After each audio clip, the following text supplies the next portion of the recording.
This addictive soy and sesame bowl is so good. It lives up to its name and it only has 5 ingredients. So I've got frozen broccoli and sliced chicken breast fillet. Pop it in the air fryer for 10 minutes. When the broccoli and chicken are cooked, we pop them on a plate and sprinkle over some soy sauce and some sesame oil. And finish with sesame seeds. I hope I've inspired you to get out your air fryer or get out the oven and make yourself a really delicious bowl. But before we go, I better introduce myself. So my name's Jules Clancy. I live in Australia and I used to be a food scientist, but now I'm an extremely simple cooking coach.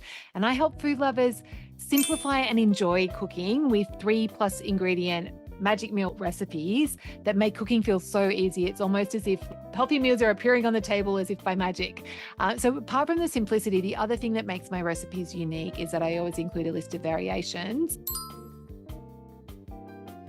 So with this soy and sesame bowl, if you wanted to make it vegetarian, any cooked protein is going to work here, or you could cook some tofu in the air fryer or the oven, like dice it up and cook that. It's going to need some extra salt or extra soy sauce, but that will be really delicious.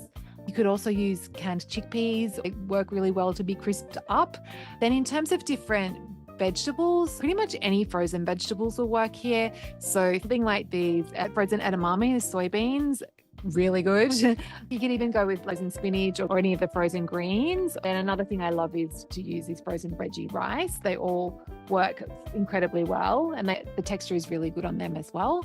And then in terms of different sauces, if you didn't want to go with soy and sesame, you could use another Asian sauce like oyster sauce is really good here, or hoisin sauce, or you could use a chili crisp oil if you wanted a bit of heat to it. And then if you wanted to take it in a different direction, you could use the chicken and broccoli, but you serve it with some hummus to make it a Middle Eastern kind of vibe.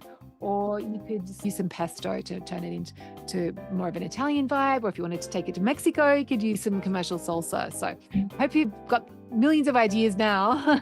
Before you go, just make sure you subscribe to my channel so you can get access to more incredibly simple and easy and delicious and fun, healthy recipes in your feed. Okay, talk soon.